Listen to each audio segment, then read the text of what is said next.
forge our legacy. 29 fleets set to destinies called through smoke and fury. We watched them fall from distant horizons. The banners were raised through storms of iron. The oceans blaze. Now all the cannons point to the sky. One final battle to glorify. Engines roaring in the night. Signal flares ignite the fight. Legends carved in salted flame. Tonight we crown a dead. Diamond League, hear the battle cry. Task force cracked and rising high. Shock and awe, bring the storming tide. No more places left to hide. This is the moment, the final stand. Fire and thunder command the land. In World of Warships, fate is drawn. Only one sails on at dawn.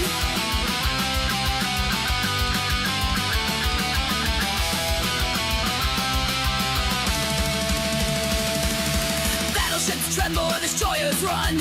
Carriers shadow out the sun. Torpedoes whisper beneath the waves, calling sailors to their graves. Strategies woven tight as steel.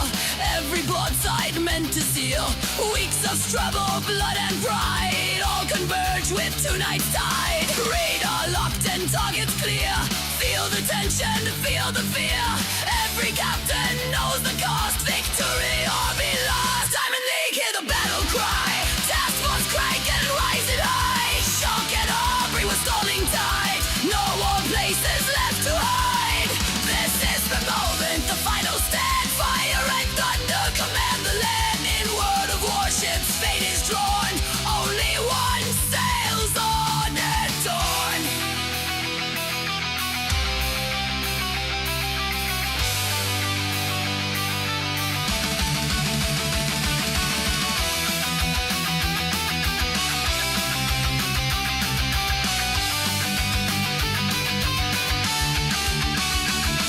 From shattered hulls to blazing decks, from cunning plays to bold attacks. 6 weeks written in salt and flame, all for glory, all for fame. 29 fleets dared the sea, now just to shape history. Kraken's fury, lightning's roar, who will claim forevermore? Diamond League, let cannon sound, let the ocean shake the ground. Task force dragon, shock and awe, bound by steel and naval law. When the smoke fades with the sun, we'll remember who has won. In legends forged by fire and waves, champions rise from sailors' graves. So raise the flags and stand in line for the clash that will define. After 6 weeks, fierce and long, till the night becomes immortal song.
Good evening, ladies and gentlemen. We are back live in the Diamond League.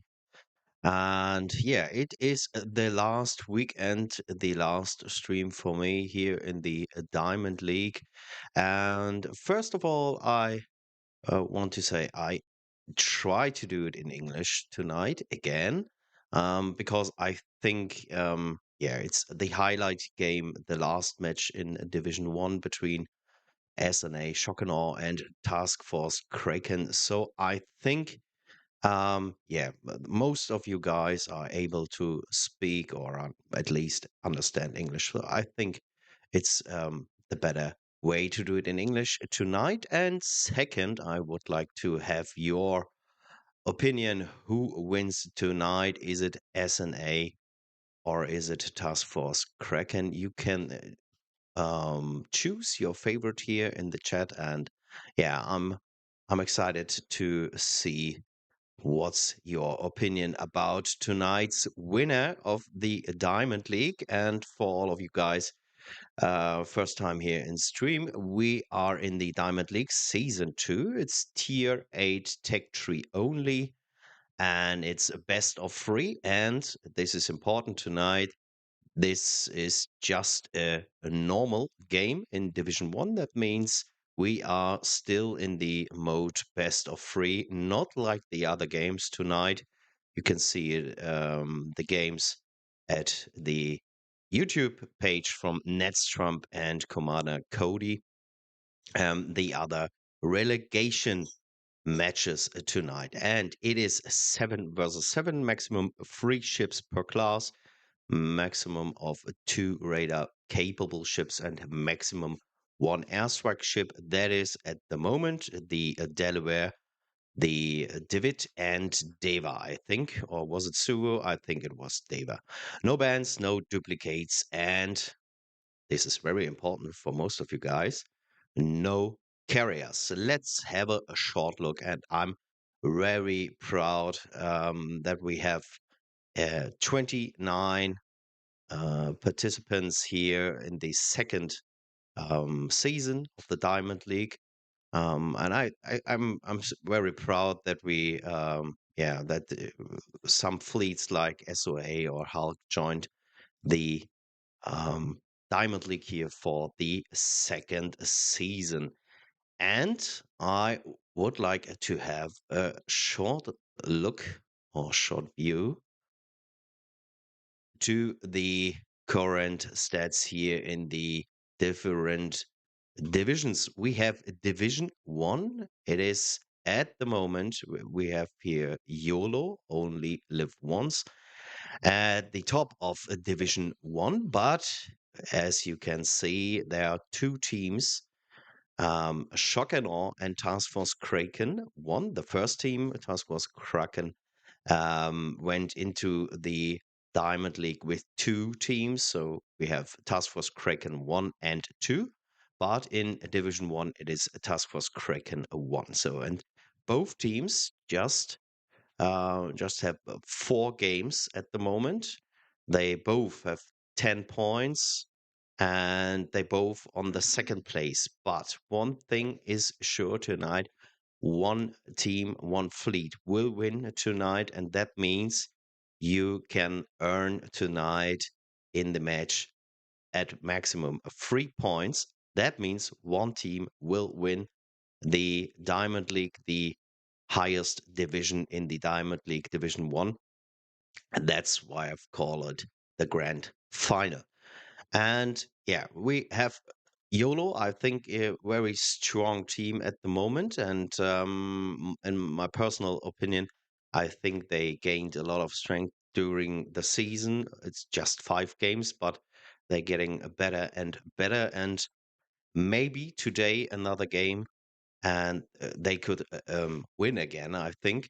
But it is what it is. So one of both teams, Shock and Awe or Task Force Kraken, will win Division 1.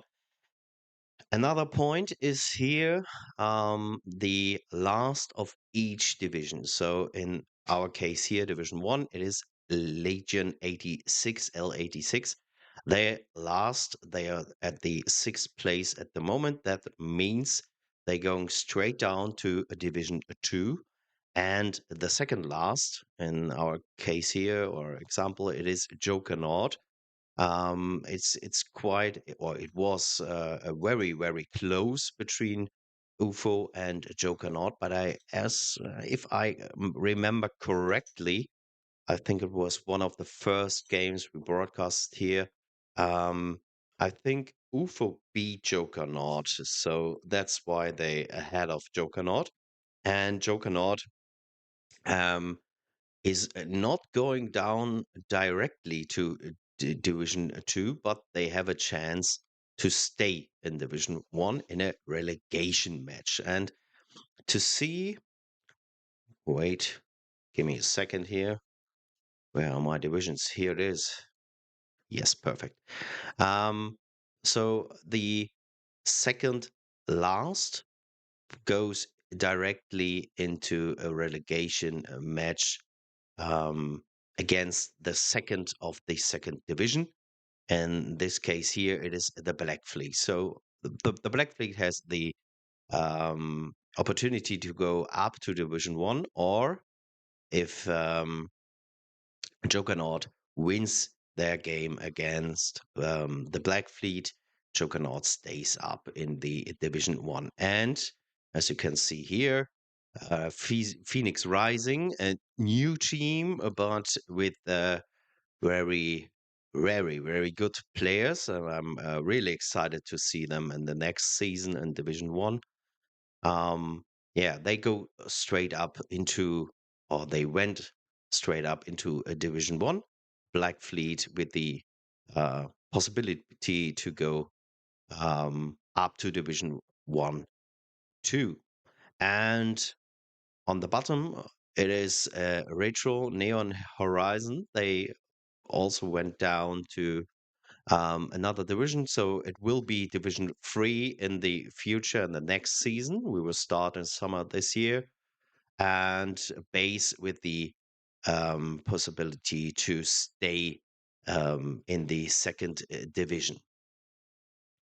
And if we have a look, they play their relegation um, match against Drunk Bears. Another new, no, they're not new this season, but yeah, they play against Drunk Bears for the second division. So Drunk Bears wants to go up to the second, and yeah, um, Basis tries to stay up in the second and not go down to the third division.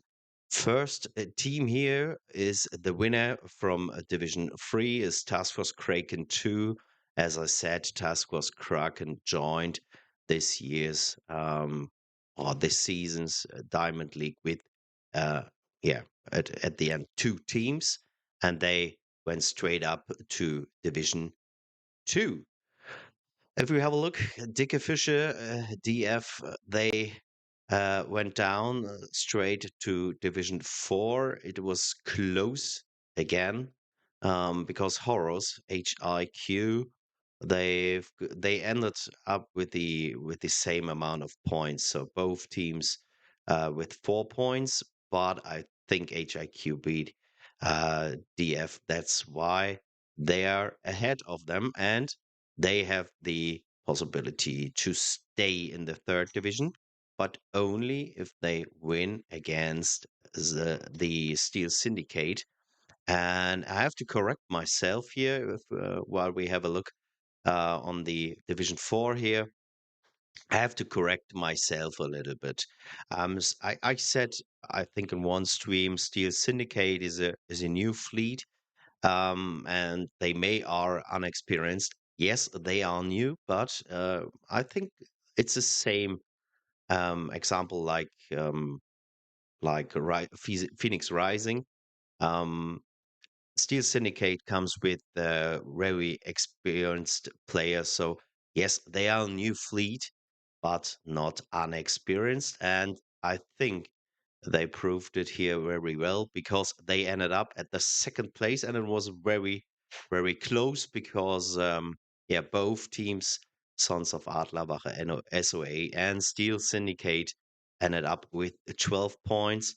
But SOA, I think, beat Steel Syndicate. That's why SOA went straight into Division 3, and Steel Syndicate with the chance to go up against HIQ Horus and the same Regia Marina Italiana.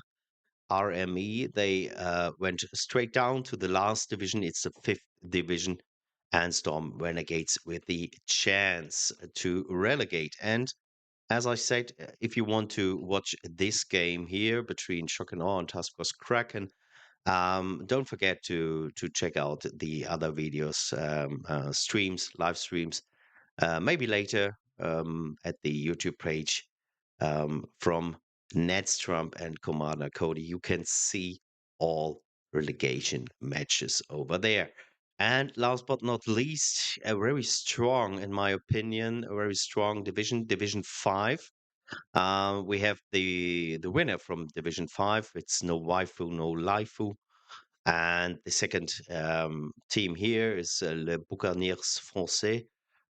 So they have to fight for the fourth division. If we have a look, it's Storm Renegades. So Le Buccaneers Français against Storm Renegades for the fourth division. And yeah, what should I say? You can't go down from Division 5. That means Azerate Dragons and Luz France, both teams with no consequences that they are down like where they are. So that means if we go back to Division 1 to put you in the right spot for and the right mood for tonight, we have the oh wait, my mic. Sorry, guys. We have we have the grand final tonight because um, which if Shock and Awe wins this game, then they are the winner of the season 2 Division 1. It's the highest division, so I think you can say they are the winner from this year's or from the um, second season of Diamond League. So I'm getting a little bit slower, and as you may know or may not, that means I've got some links that I have to check and put into the browser that we can start to watch it in a few minutes. I think, it's 5 minutes left. Both teams are very experienced, so I think we will make it on a point. First stream is here. Then I just have to wait for Task Force Kraken. Okay. All right, guys. So that means we're gonna see Shock and Awe against Task Force Kraken in a few minutes here. And as a reminder, not as the or not like the other games tonight. It's not a best of 5. It is just best of 3 because it's a regular division game, Division 1. So if we're talking about best of 3, that means in the best case for us, not for the fleets, but in the best case for us, we will see all 3 maps tonight. We start with Two Brothers. I have to be honest, I miss this map. So with Anka, we're done with the second season here in the second division. And I really like this map in standard matches and especially in competitive matches. And as I told you all the times, I'm still. Oh yeah, we have another link. I'm still thrilled. Uh, is someone pushing through the middle? And if I remember correctly, we just saw it one time that one team went with 2 ships through the middle, but maybe we will see just 1 or 2 or none of them. That's also possible. And I think the islands in the middle are perfect to hide, especially with a cruiser. Maybe it's the Divid, or as we saw it, I think in perfection with UFO. They had the Petropavlovsk. I think, if I remember correctly, it was the between the 2 islands and behind one of the islands at Delta and Echo 4 it was, I think. If I remember correctly, that was really, really perfect because he had the whole cap in radar range, but was unspotted at the same time. And 3 minutes to go, and it's 60% for Tasfos Kraken. Um, yeah. Oh, Jesus Christ. Okay, I have another link. Right. Oh my God. I can't share the screen at the moment, but GK Racer ended up with 3,385 XP, 5 kills in a loss. In a loss. Yeah. All right. I think he's a threat in the game. All right. I have two streams. Um, I'm happy. And I have another 3 minutes. Oh, yeah. Perfect. Yeah, I'm sorry. I have to answer some questions from other teams because I'm in the organization team. So yeah, I have to answer questions. All right. So first map to brothers, and yeah, as I said, I'm excited if we see someone is coming or pushing through the middle. All right, second map, trap. Yeah, what I think it's the most important question, in my opinion. Will we see two or three destroyers on the map? I think you can play it completely without B. That means, okay, B is B, and we're going for Charlie and Alpha. Yeah, but on the other side, you can try to put a destroyer into B, try to counter maybe a cruiser, because I think the Divid is it's highly likely that they are they're in the Bravo cap or maybe around. And let's talk about around Bravo cap.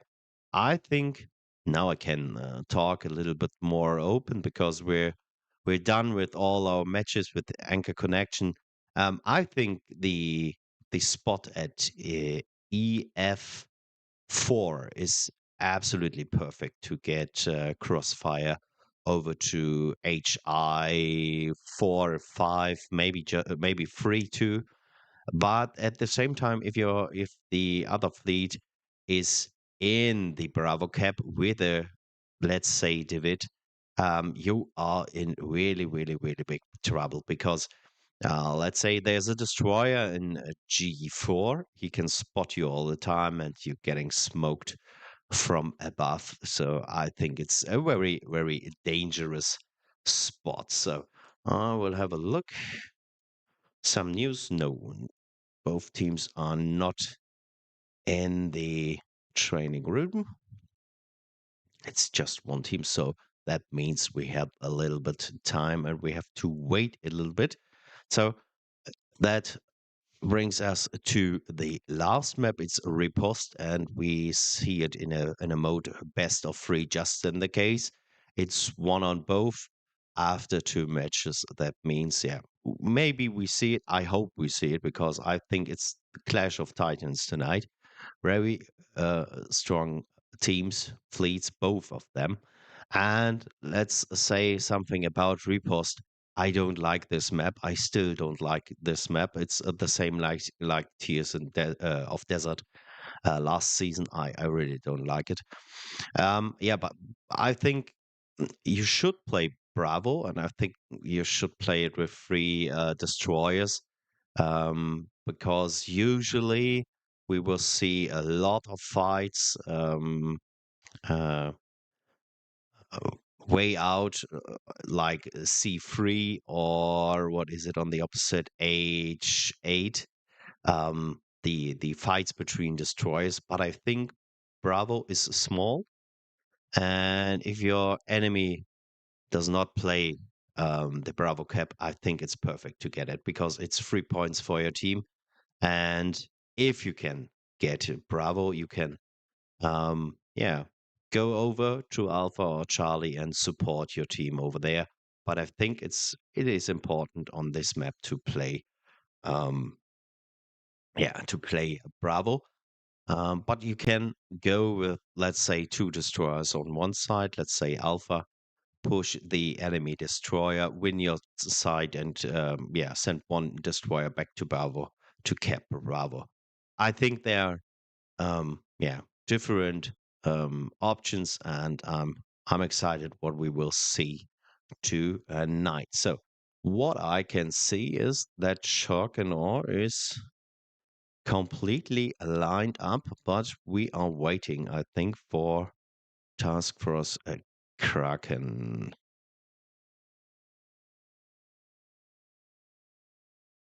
So yeah, but nothing changes. That means we have a few more minutes. I think we can go back here. Yeah. What should I say? I try to be as objective as possible, and yeah, I want to give you just for the love of the game a view to the game tonight. I think we have really, really, really good fleets playing against each other. Um, yeah, but if I have to be honest and if I have to say who wins, I think Shokanor is going with the win tonight. Um, but I think we will see three games. And let's be honest, I hope we will see three games tonight because I think we will see peak game here. Both teams, yeah, in a really, really good um, form right now. So that means that it will be okay. They struggle a little bit with the training room, but yeah, I can feel it. I do not like it too. So I'm missing a signal from SNA. Okay, don't miss it, but I have it.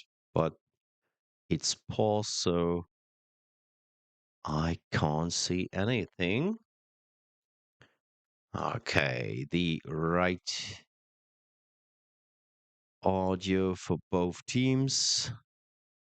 Yes. So audio is ready at the moment. That means we are waiting. We're still waiting for the game to start. And I will have a short.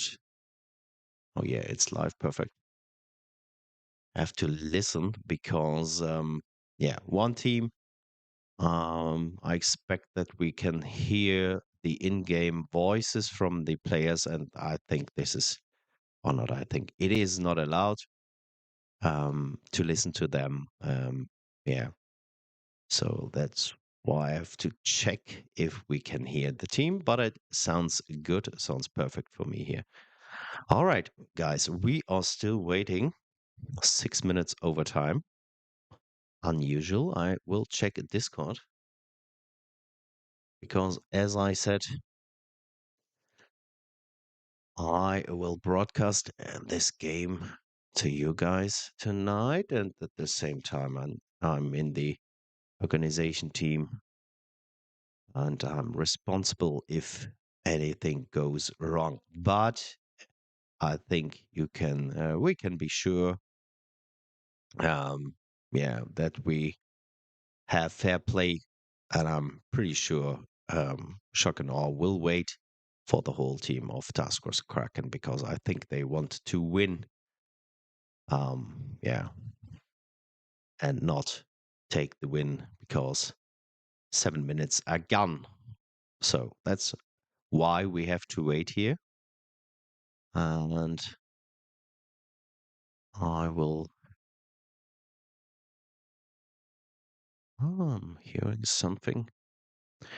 Take the chance to drink something. Give me a second here.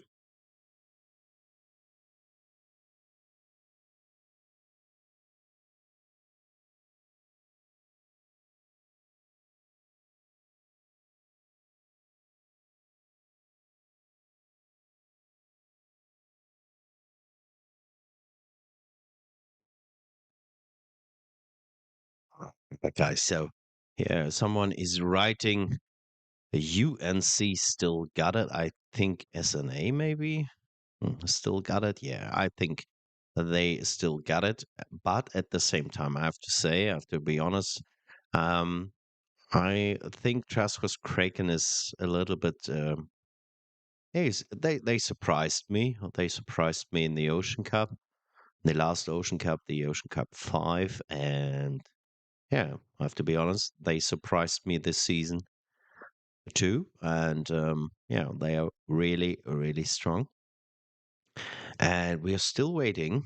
So I think one, two, three, four players from Task Force Kraken are missing at the moment. It's getting later and later.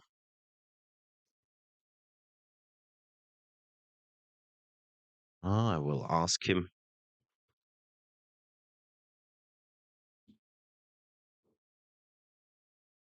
if everything is okay.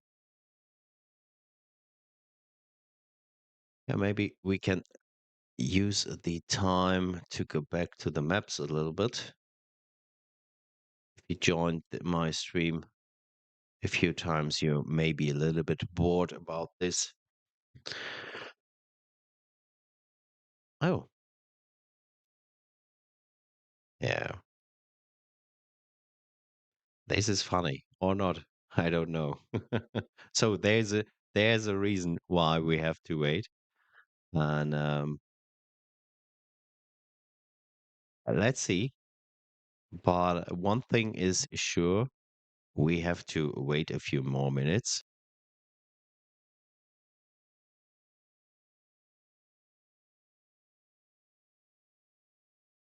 And as I said, if you watched my last streams, you may be a little bit bored when I say that I like this map Two Brothers, and I think if I'm yeah, which side is better? I think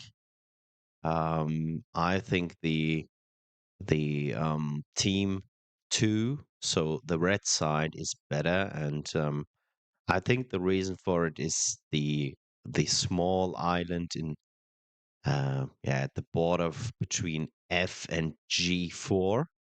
I think it's perfect to hide your cruiser, your radar cruiser, and it doesn't matter, in my opinion, which side, to the left or to the right. It's perfect for yeah, for both sides, for a cruiser, for a radar cruiser, and at the same time you can put a battleship with all guns in front, like the Deva.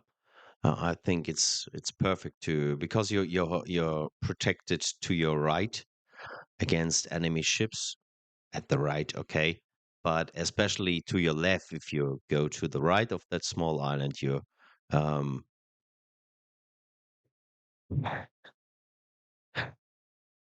okay, wait, it's funny.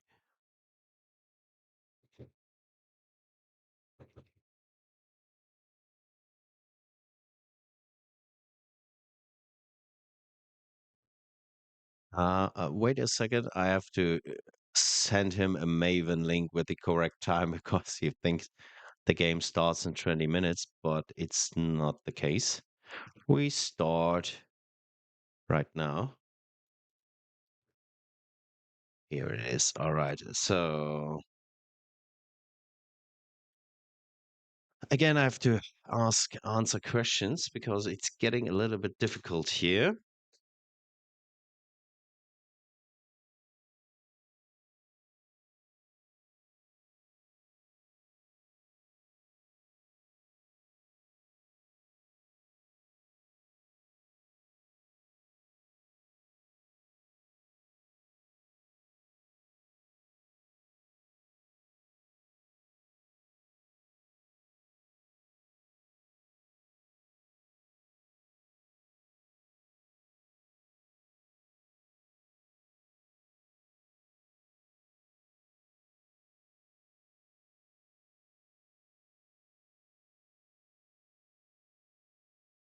Okay, I'm back.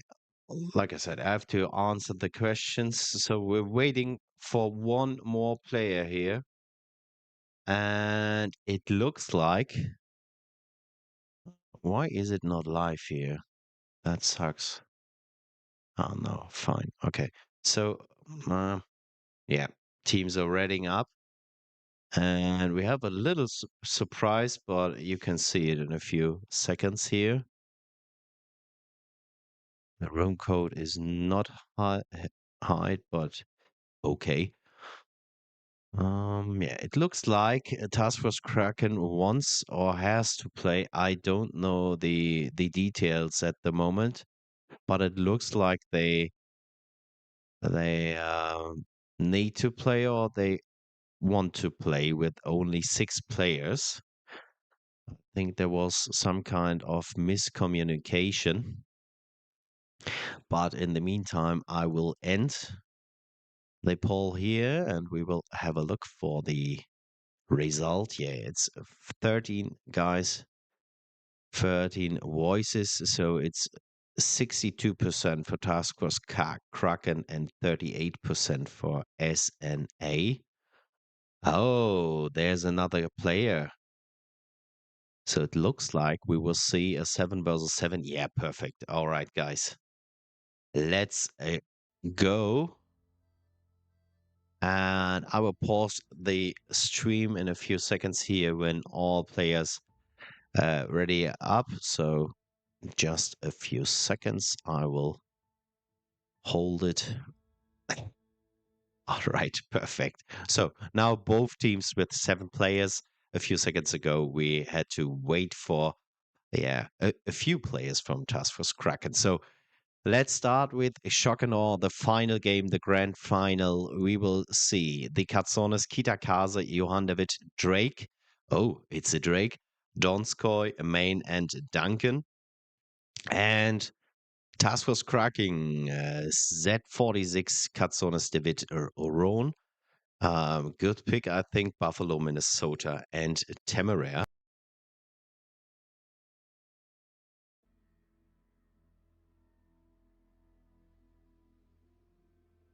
And we will start this round with the perspective from NSNA. I will check if I can. No, it's just 720p. I can't change it to a better quality, but I think it should be fine. You don't belong in the command chair. Yeah, but first we have to listen to Commander Raka. All right, guys, here we go. So both teams with 2 destroyers. All right. And Main is really fast, I think. But he's in the wrong spot, as it looks like at the moment. So he spawned here at Delta, but it looks like he wants to go, yeah. That's understandable. He wants to go to another position. And it looks like he's switching places with the Duncan. And yeah, I understand because the Duncan is one of the ships. You can call it, I think, the perfect flank runner. And the most important question, it looks like no one is going through the middle. The quality, the other stream is a little bit odd too, so it's 1080. All right. Yeah. So we're in the main with the main here. 2 battleships, 3 cruisers, and 2 destroyers. Both teams with the exact same lineup, not the same ships. I think some very special ships like Roan and Drake. I think I'm asking myself if we ever had seen here a Drake.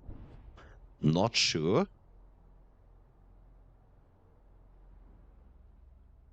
All right, so both cabs, 1 ship from Task Force Kraken in it. Alpha and Delta. Katsonis is spotted very early in the game. The main tries to reach, and I think I love it. This is experience. Even if he misses the Katsonis, but you can see, the short time he sees the destroyer, he knows, okay, the destroyer will move. I have to aim a little bit more forward. And I think here's the most important thing for tonight. Because, guys, there is someone coming through the middle. And I'm pretty sure that's why they pinged the middle of the map. So nothing is moving here at the moment. Looks like the screen is frozen, but game is still going on. So Alpha Cap, it was a success for SNA here. And he's spotted now in the middle. It was a success to push the Katsonis out of Alpha. But they can't get the points from Alpha, so it's just a very, very small lead with 4 points for SNA at the moment. 4 minutes in the game. Good lead. He missed that shot on the rune, I think. Would have been perfect. Completely broadside. Here is a fire, and I'm pretty sure it's not the last fire for him this round.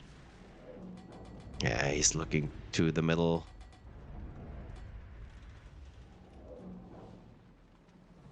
And it's interesting because I think in such a situation you can try to go a little bit slower on one flank, and let's say you send the main back to the middle and try to push the Johann a bit because you can overmatch him through the nose. He's trying to blind fire him.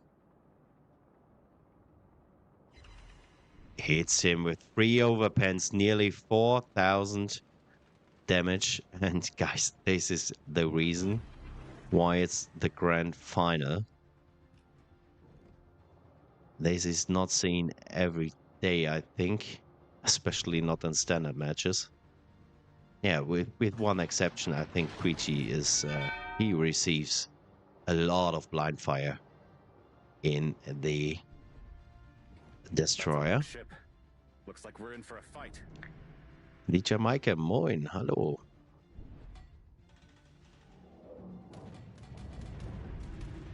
So I think there's still an unsolved problem.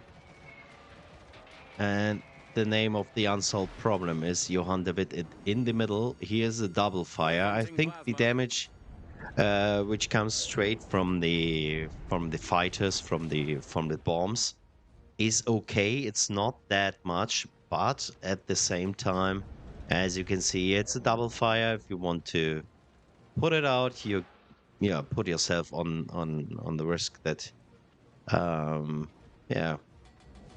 you're receiving the next fire. Oh, Mycam is writing. Roan is very strong on that map. Yeah, I agree.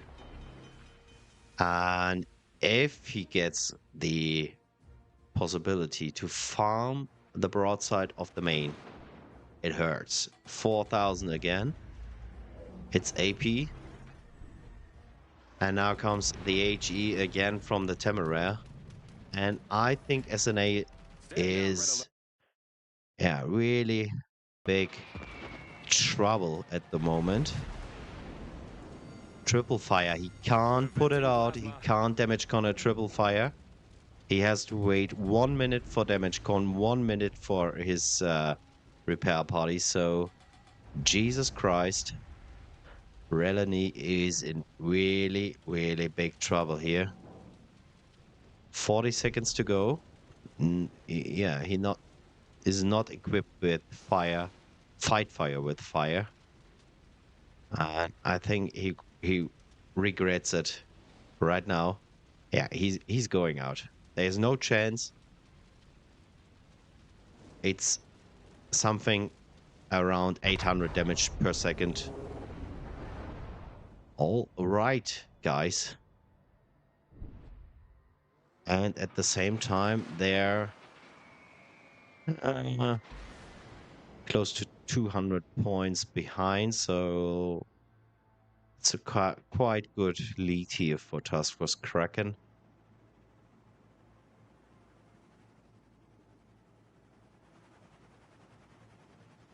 I was a little bit surprised because the main he was in a good position, I think, to have a shot for the Roan, but the Roan is he's gone.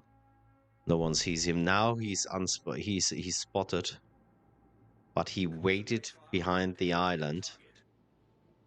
And yeah, like Mikeam said, that's why the Roan is such a strong ship at this map, because you're on the flank, you're hiding behind an island, and the enemy cruiser knows exactly, okay, if I want to push him, I will die. Oh, Minnesota, was it through the nose, through the deck, whatever. The Drake is out too. So they are in the caps. SNA is in the caps at the moment, but down by 2 ships and by big ships. So by 1 cruiser and 1 battleship. So yeah, really, really big trouble for SNA here. But still, yeah, 5.5 minutes to go. Kitaka has a big problems now. He decides to shoot. All right. Yeah, maybe he has to. There's no other option. Rune from the other side. He smokes again. Oh, really good salvo from the Rune there. Okay, I think it's a little surprise. SNA is shooting on the other side here. But they are still in the lead at the Delta Cap. Oh, Horus wins 3-2 against Steel Syndicate. I am surprised. That's a city take from Rhone. I'm not sure about that. You mean the main? I'm not sure about that. But it doesn't matter if it was a city or not. If you go broadside, there's, if I remember correctly, there's a very funny stream from Meta Jerk. I think it's 2 years ago, 1.5 years ago. He completely nuked the Kurfürst, I think it was, with a rune. The AP, it was 10 to 15,000 damage per salvo every, what is the reload from the rune? I think 8 seconds or something like that, or 10. So you can really nuke the broadside of a battleship. All right, I think SNA gave up a little bit. Sounds, or it looks like that. Yeah, Katsonis is out. Donskoy is out too in a few seconds. Tries to take the Katsonis with him, but no. Just the David in the game. It's Ray Merck, Z, whatever, 22. We're here for a few seconds with him. And what should I say? Quite impressive win. And I am a little bit surprised that, yeah, SNA was so unaware of the middle. The ping came very early, and if I remember correct, I said, okay, it is an option to go back for, let's say, the main and try to prevent that the raid is moving forward.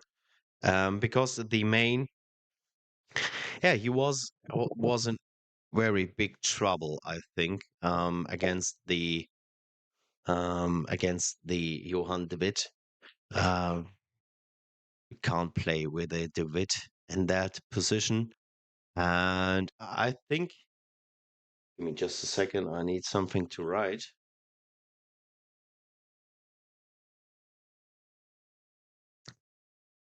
I think it was a problem to go into a match like this without with fire in the main. Um, that was a really big problem, I think, because you can't do anything at that point in the match. You're burning down with, I think it was between 800, 700, 800, and 1000 damage per second. Um, and if you see, all right, I'm burning for another minute, okay, it's 60,000 damage within the next minute, so you can't do anything. I think the position of the rune was very perfect at the on the flank. The rune was from Task Force Kraken, yeah.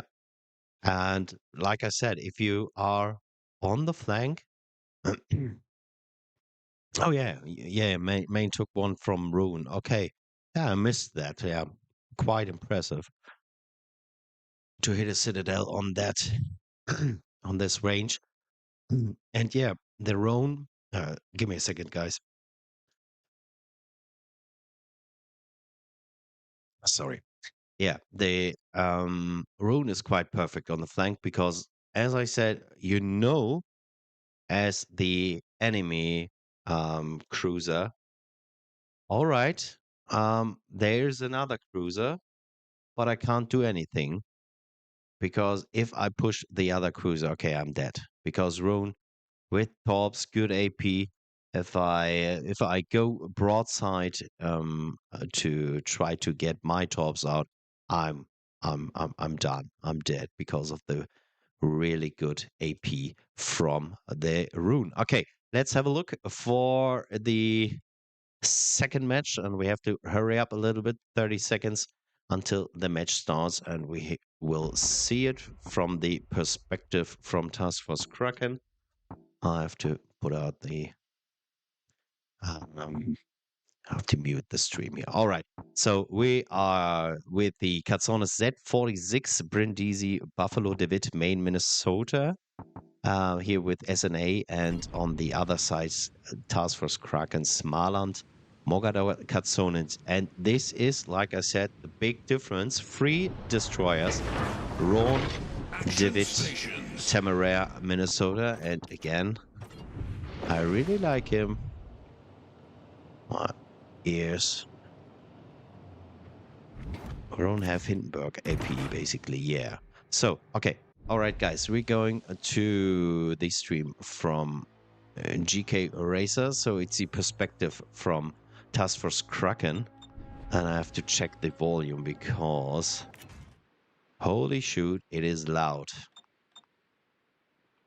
So there are no, yeah, I can't, I can't put it down or up for you guys. It depends on the settings of each player. But we are going back here into the game, and we have 2 against 3 destroyers. And yeah, we will see. I think it's maybe the tactic. It's the best strategy to go on this map, to go with 2 destroyers to 1 cap, and the best cap for this is, I think, Charlie cap. And we have 2 destroyers perfectly, especially 1. And I think at this moment you can you know as the enemy team. So I think SNA knows what will happen here because you have a Mogador. It doesn't matter where the Mogador spawns. Let's say he spawns at Alpha. All right, motor boost, Stations, go concentrate full fire on that throttle to target. Charlie. What is it? 90 seconds, 120 seconds, or K. So they both, and this is a little surprise for me, if I have to be honest. They both going back first into Charlie Cap there. So 2 destroyers from Task Force Kraken at Charlie Cap. They're not pushing Charlie. That's a little bit surprise. Or a surprise here. To watch out here for the Brindisi into the middle and the Minnesota again. He lost half of his life in 2.5 minutes. Not a good start for SNA here on the second match, map 2.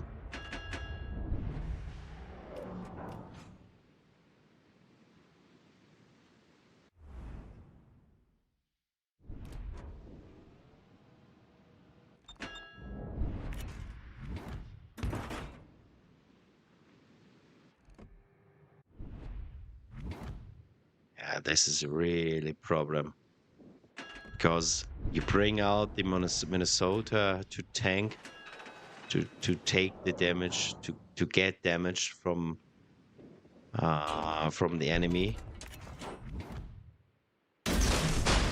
But that means you have to do it for 15 whole minutes. But he's half dead after 2.5 minutes. Alright, Charlie Cap is with Task Force Kraken. No surprise here, I think, because 2 destroyers. And I think it's really interesting to oh, he's spotted now. Smoke generator activated. Waits a few seconds. It's the other Katsonis, and this is very well played because he's perfectly hide behind the island. No, he gets a little bit damage. I think that was a good shot from the cruiser here behind GK Racer. Okay, but let's go back to Bravo Cap. I think if you have a look at on the minimap, 2 cruisers are, yeah,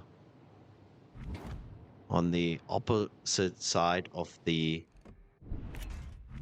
cap, but no one is inside. But I think you can stick your nose a little bit into the cap, and you're still safe, especially with the David in the middle. It's the perfect ship because everyone who wants to go inside the cap, no chance, to be honest, because first you're getting spotted, and second, yeah, good night with the bombs.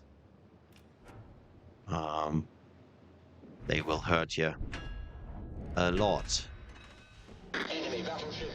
And now the Katsonos can support them here at Bravo Cap, so it goes a little bit faster. Minnesota is running. I don't know if it is a kiting position he's running. He's in really big trouble over there. Buffalo without any effect to the game.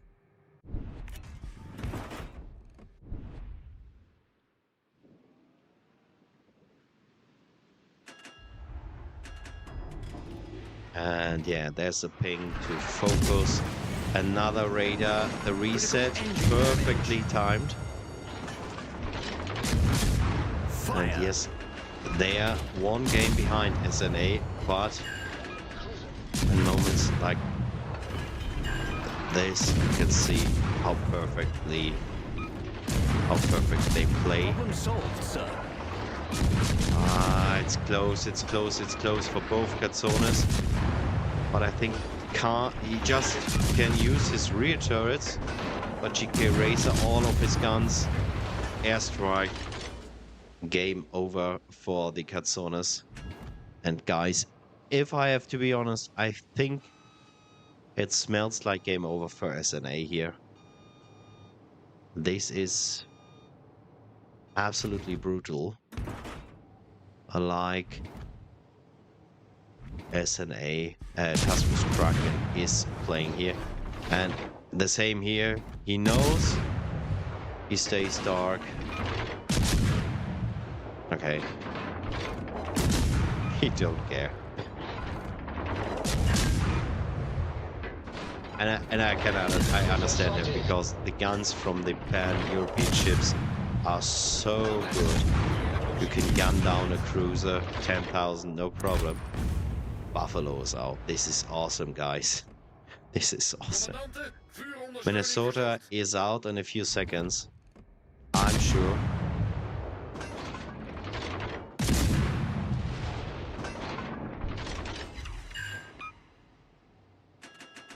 Attention. Reporting a target's position. He wants to gun down all 3 caps. 4 Task Force Kraken. I think there's a destroyer from SNA and Charlie. But guys, the game is over here. This is awesome. Okay, what was the problem? I think the problem was why did the Minnesota receive that much damage? Oh, that's Z46 is out, so SNA is blind at the moment. Yeah, Minnesota was half dead, I think, around 2.5 minutes in the game. Perfectly well played from Task Force Kraken here with the David in Bravo. Like I said, if you put in the nose just a little bit, you can block it. Or if the enemy is out of the cap, you can even cap the Bravo cap without any problems. Jesus Christ. It looks amazing what we are witnessing here. And yeah, the David in Bravo, perfect. And the Katsonas, yeah, perfect to good spotting. Temeraire is out here from Task Force Kraken, but I think it doesn't matter. It's just a question of time, just a few seconds, and we are done. That means it looks like Task Force Kraken first season into the Diamond League, so they went through the qualification tournament, went straight up into the first division, and now they are the winner. And I will check what I think.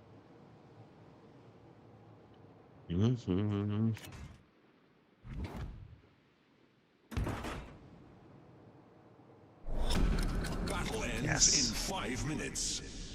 No. 1 match lost. It was against YOLO. Only lived once, so defeated just 1 time against YOLO, and that's what I've said a few minutes ago. I think YOLO got better and better through the matches in the second season. As you can see, everyone is shooting now because it doesn't matter. Game is over here.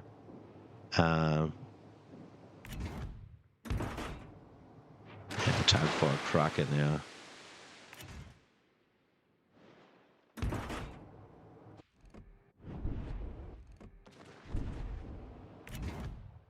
So, congratulations to Task Force Kraken. Like I said, first season in the Diamond League, and I think it's not that they dominated, because they've lost 1 game against YOLO, but at the end it was here awesome first season in, and they absolutely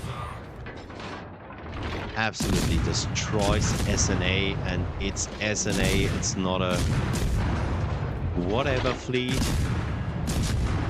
It's for sure one of the best fleets that we have here in the competitive scene.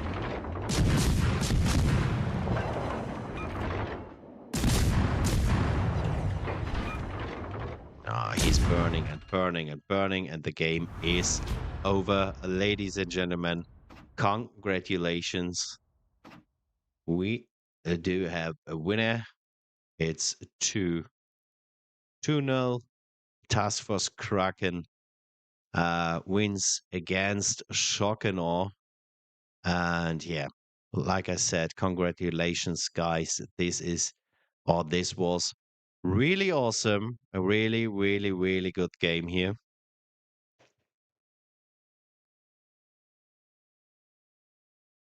And we maybe have some interview partners. I will check it for you. Give me a second. So I will go to the interview room. I will check. Yes, perfect. Mic is perfect. Everything is perfect. So we should understand everything. Discord, I should switch it on. All right. So we are waiting for someone from Task Force Kraken, and I've asked Shock and Awe. I'm not sure if they want to come to the interview. I will invite some. So I will have to check who's gonna see. It's not private. It's not private. Perfect. So I think everyone should be able to come to the interview room. I will ask, do you see?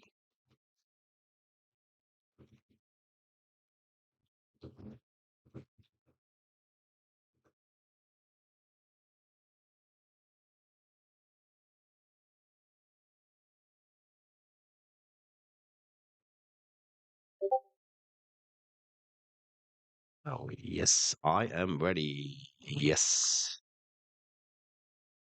And so, in a few seconds, we may have GK Racer from Task Force Kraken, I think.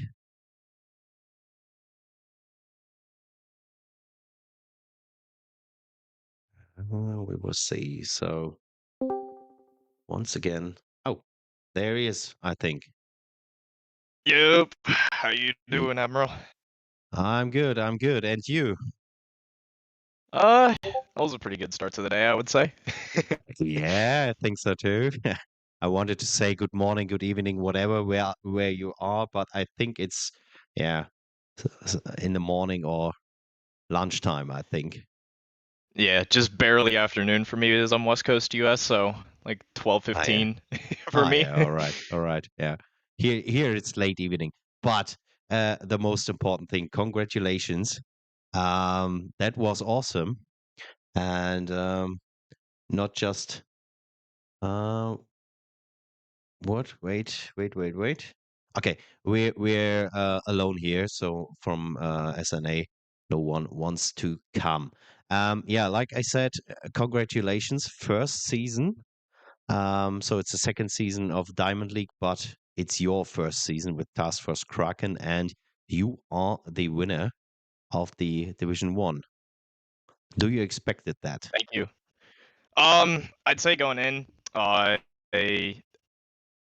at least just making it to Division 1 was obviously our main goal because obviously having to go through the qualification tournament, we didn't know exactly where we were going to be. We wanted to be Division 1. We knew that from the start. We felt our team was capable. So in the qualification round, I went through that flawlessly up until the finals against RSFX, and it was really hard battle against them. And I have no doubt that if they were Division 1, they probably would have done just as well as us. They're an extremely capable team, but we trained really hard to beat them, and then from there just kept that momentum going for the rest of the Division 1 games, and had a little hiccup against Iolo, but we ironed that out and came back strong against SNA. Yeah, I said before the game started, I think YOLO got a momentum in the last matches, so I think they've got better and better and better. And yeah, the result was that you guys lost against YOLO, and yeah, but now you are at the top, and I think if I'm right, YOLO is second and SNA remains at the third place now. Yeah, let's talk a little bit about the game. I think the first game I always ask or tell my viewers, okay, there's one important question: is someone pushing through the middle?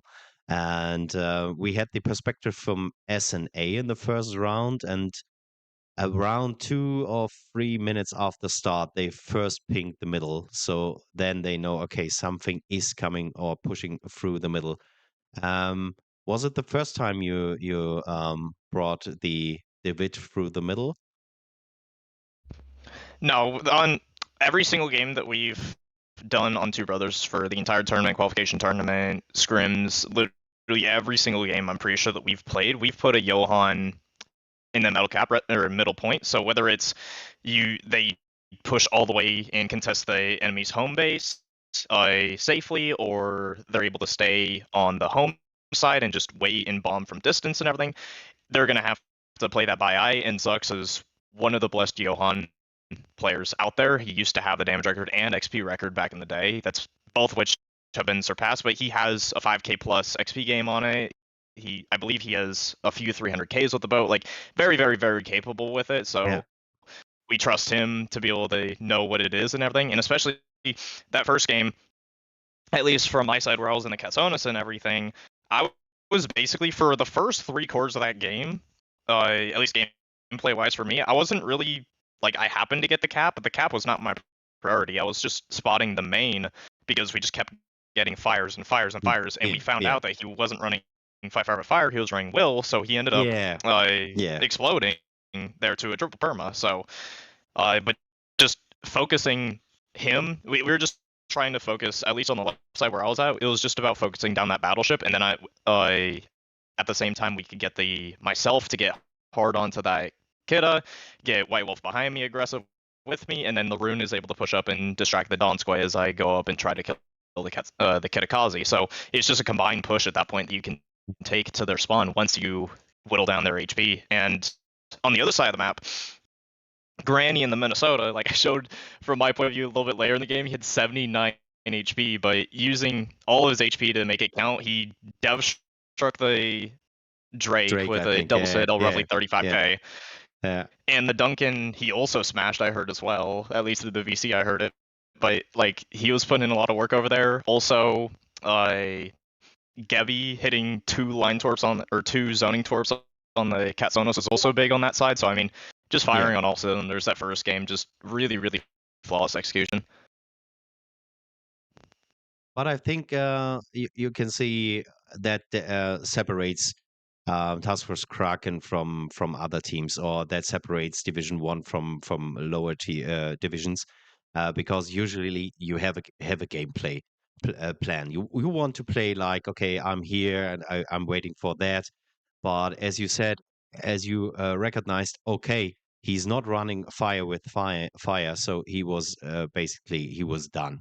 So and that you just spot him to get some more shots and airstrikes to the main.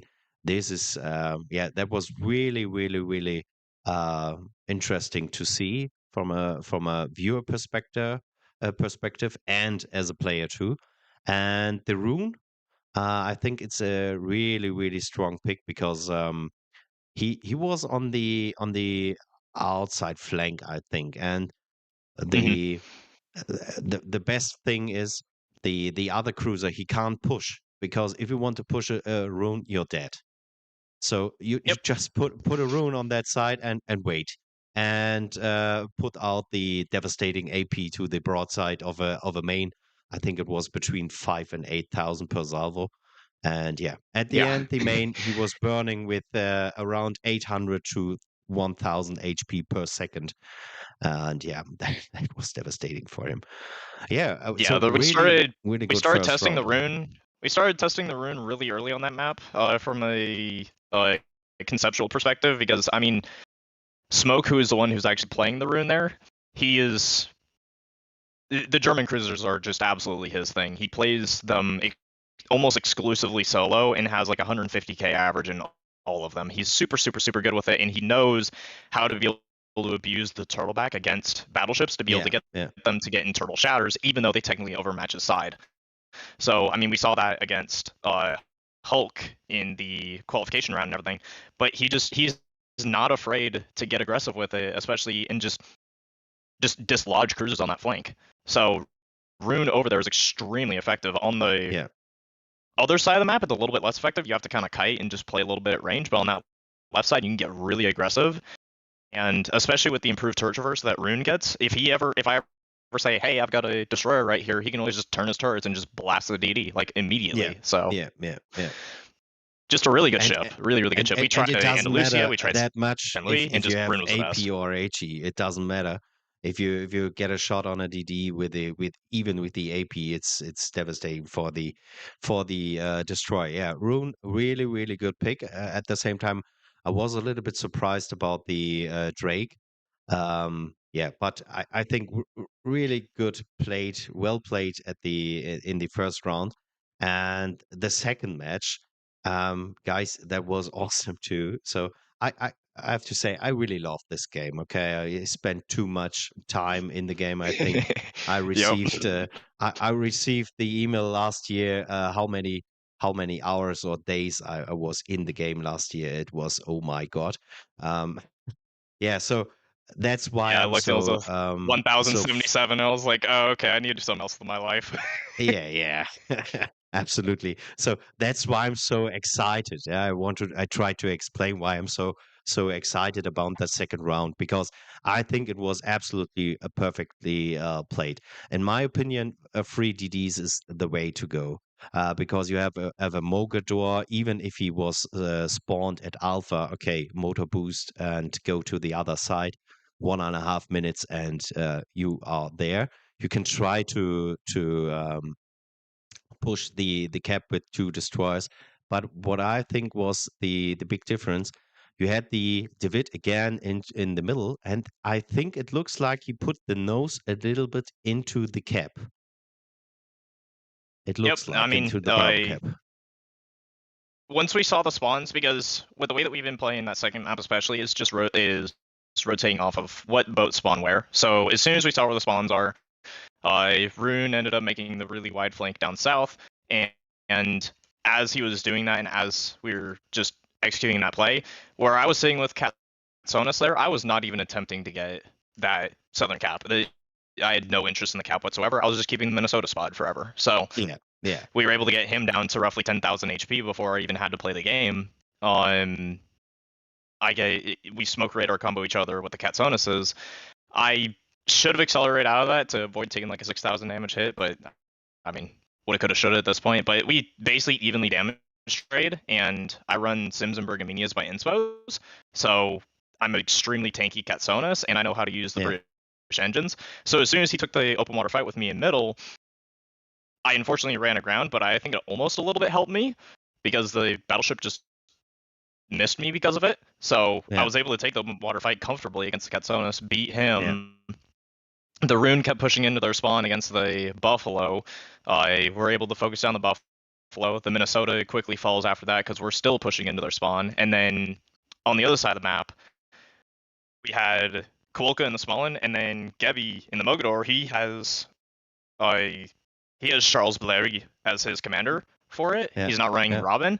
And wolfpacking it with a radar destroyer is just so good. It's so much damage that you can just put out on enemy targets. So it just made it so when that Z46 got spotted on the other side of the map, they blind fired him for like I think roughly 10k after he went dark between the Mogador and the Johan in mid. So, and like you said, the Johan just sticking his nose into B, just making sure that, like, hey, you guys have to deal with me, and they just never did. So and that was perfect in so many ways. So first of all, the push against Minnesota Buffalo, that was awesome. It was like a symphony at the end, I think, because it was okay. Now we're going, guys, and probably someone said, okay, now we're going, and everything went forward, and that was quite impressive to see. And what I think was really impressive, I think 2.5 minutes, and Minnesota was quite gone. So it was more than a half. So he lost more than the half of his HP, and it was just 2.5 minutes. That was awesome. The Buffalo was absolutely without any effect on that side. That was I was really surprised about that. But let's come back to the David. It's perfect in my opinion. You put in the nose a little bit. First, you can see, okay, is it contested? Is someone into the cap? And second, if not, okay, we may can cap it. And if someone wants to come in, I don't know the plan from the Brindisi from SNA. I don't know if he wanted to go in. I'm not sure.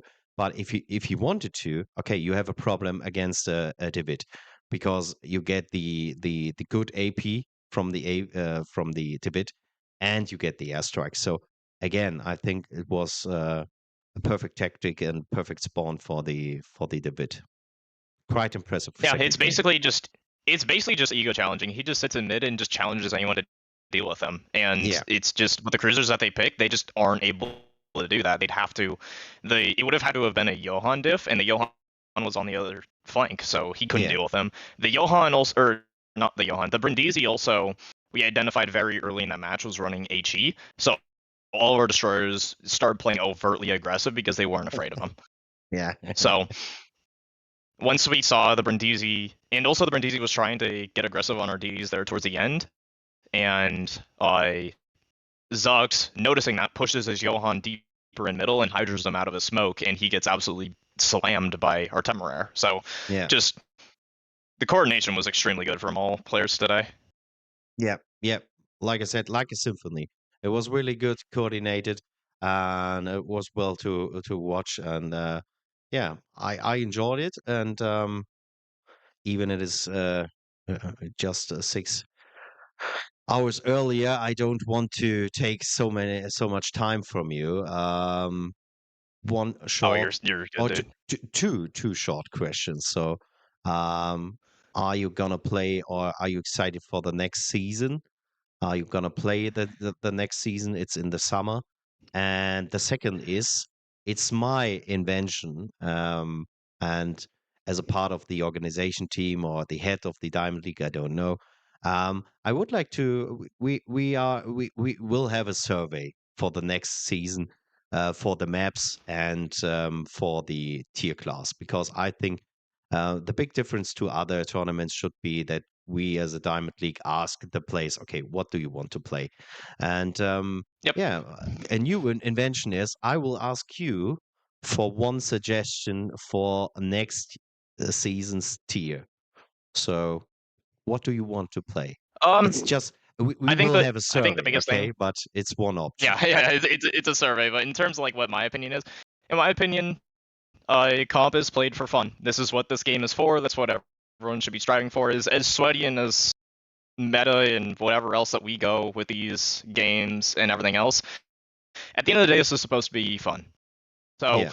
the biggest thing for me, like especially, I'm also a Pan American League admin, Hmm. and we've been working really hard on our ship point system for this new upcoming tournament that we have. We've been waiting for Diamond League and All Stars to end and everything, and now we're getting back started with Pan Am.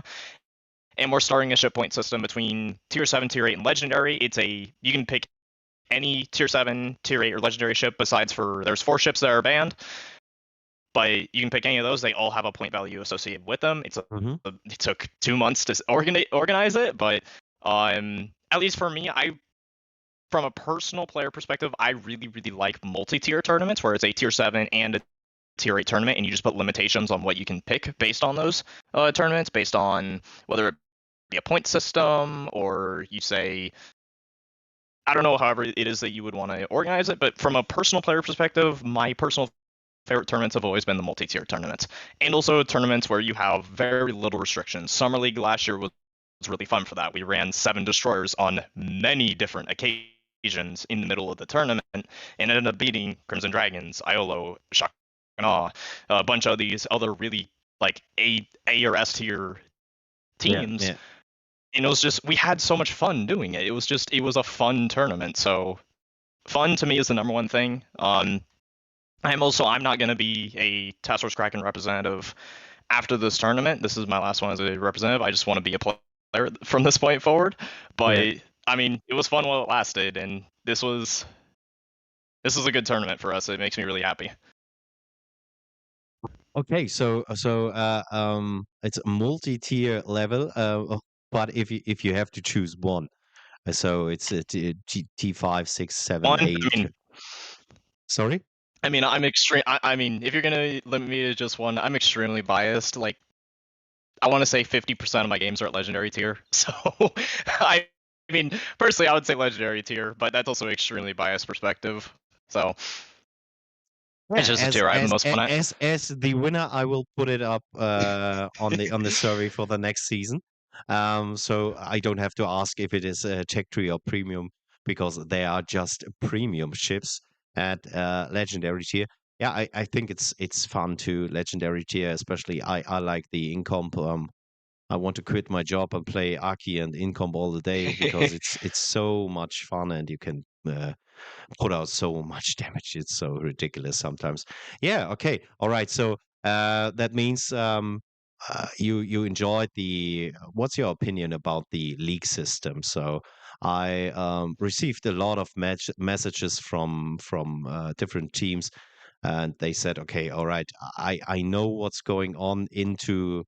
Am I at the third place or am I last? There's no ranking. I can calculate it on my own. Um, do you enjoy? Did you It's a enjoy little that? bit of a complicated response, I guess, because I mean, from a conceptual point, I really do like the multi-level division system and everything. I and also at least with the points per game, where it's like if you win, you get 3 points. If you have an 0-2 loss, it's 0. If you have a 1-2 loss, it's still a point. I actually really like that system. Yeah. But at least for me personally, I don't know if it would be from a logistical standpoint, it might be a little bit harder. But personally, I would have 8 teams per league rather than the 6 that we have currently. Either 8 or 10 teams per league, and just reduce it down to like 3 or 4 leagues. I think that would be really fun. Yeah, Where you yeah. have It's interesting to get that perspective because I thought, okay, are they do they want to play more games per season? So we thought, okay, I think 4 or 5 or 6 games. Okay, that's maximum. It shouldn't be another tournament format for the next 2 months or something. It should be relatively short and quick.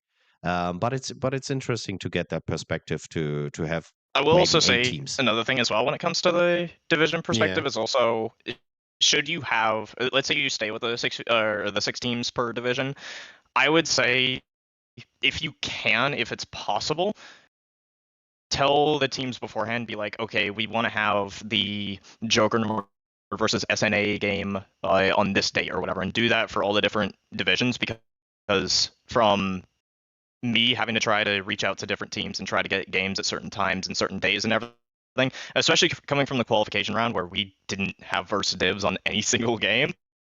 Yeah. We had last dibs basically on everything. It was pretty hard from a planning perspective. So I just say, if it's possible, try to say, hey, have these teams play on this day, and just kind of almost bracket it and on just Not from m- the beginning, from yeah. the get-go, before the season starts, say, hey, these teams are playing on this day, and just Yeah. choose whatever time you want.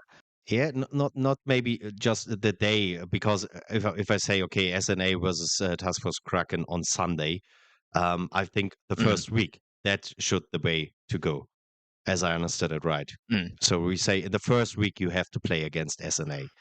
So do whatever you Well, no, I'm want. saying just I'm saying just like how in TFN how they'll have it, so it'll be before you're, or like week to week, you already know which team Yeah, you're playing yeah, against.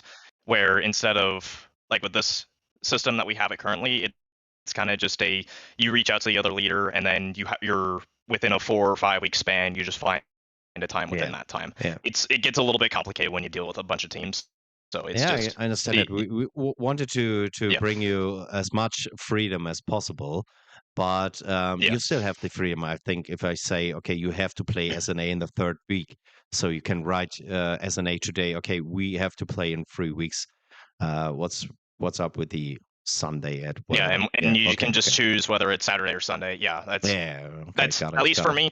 It is a little bit less freedom for the teams and everything, but I think it makes it logistically more streamlined personally. So Yeah.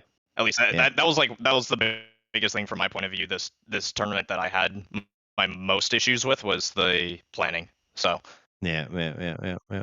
Yeah, got it. Yeah, that's interesting yeah, for me because we thought, okay, this we want to give you maximum freedom, but in that case, maybe it was a little bit too much freedom, and just a it's getting little too bit too much. Yeah, Just a it's little getting bit too much. too complicated by freedom. Yeah, interesting.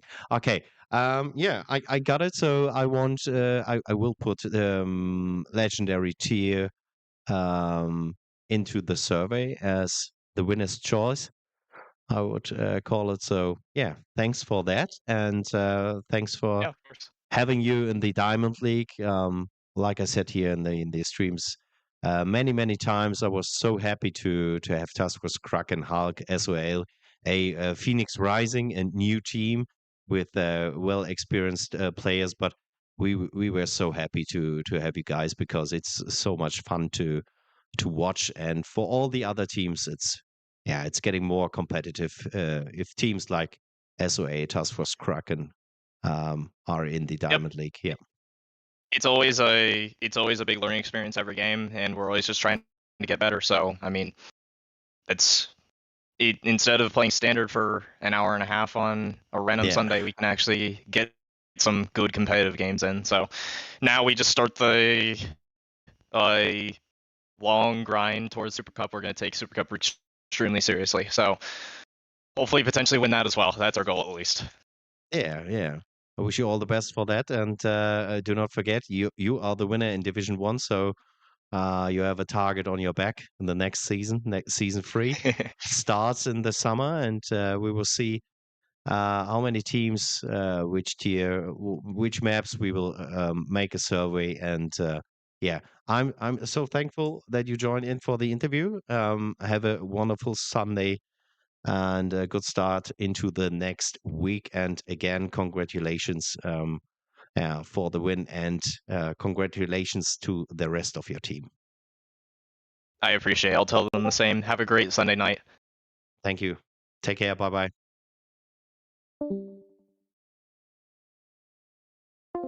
So we are back, and yeah, it was quite interesting, and quite interesting to get the perspective from Task Force Kraken, and just a few words to SNA. Yeah, I really understand that they um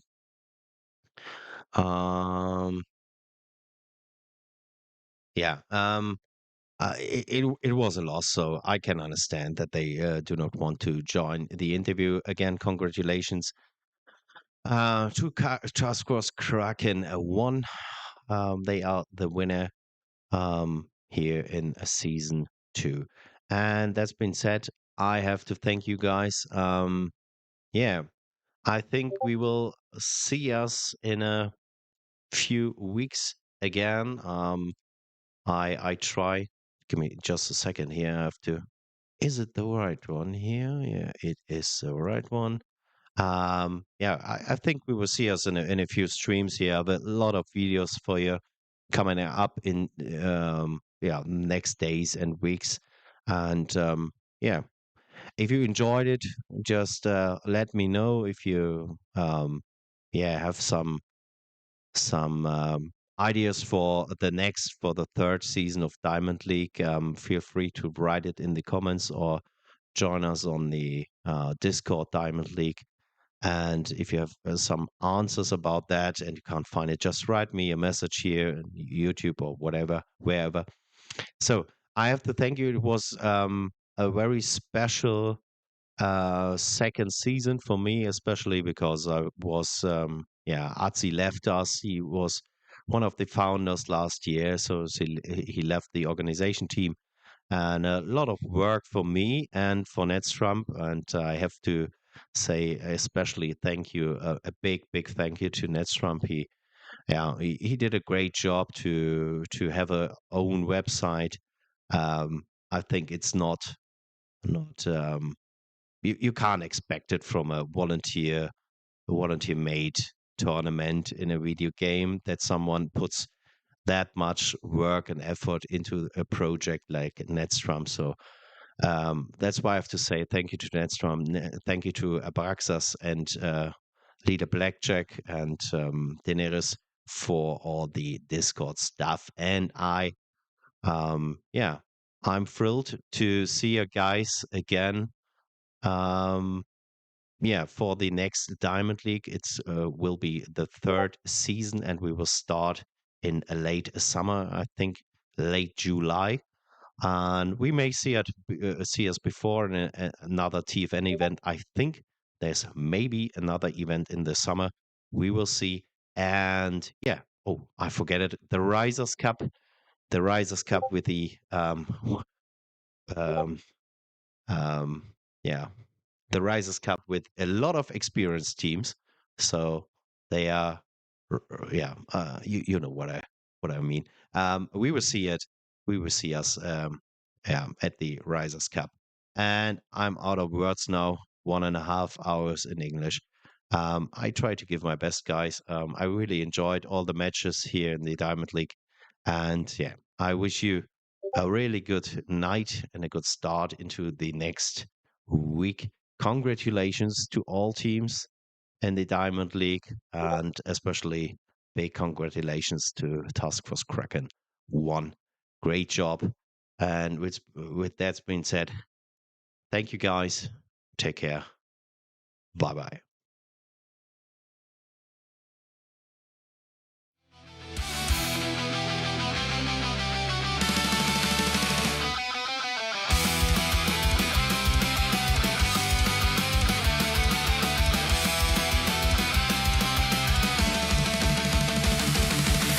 Long weeks of fire on the sea, steel and thunder forge our legacy.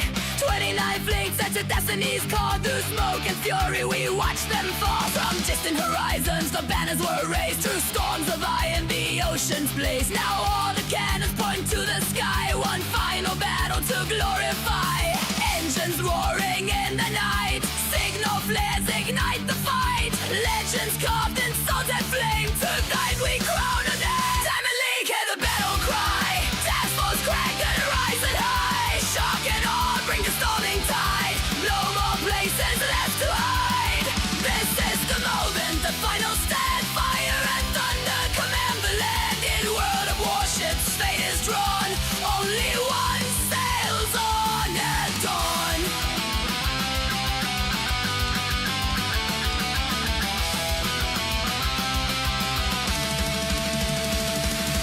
Battleships tremble, destroyers run.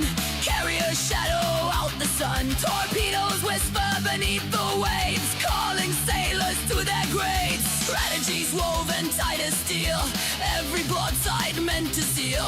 Weeks of struggle, blood and pride, all converge with tonight's tide. Radar locked and targets clear.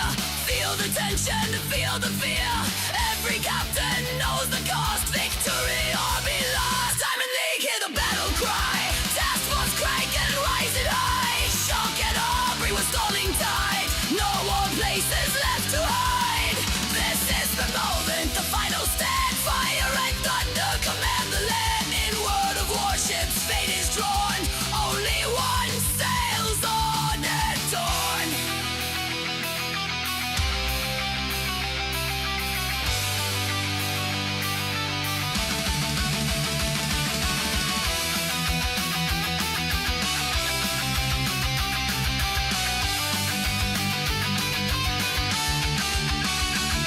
From shattered hulls to blazing decks, from cunning plays to bold attacks. 6 weeks written in salt and flame, all for glory, all for fame. 29 fleets dare entered the sea now just to shape history.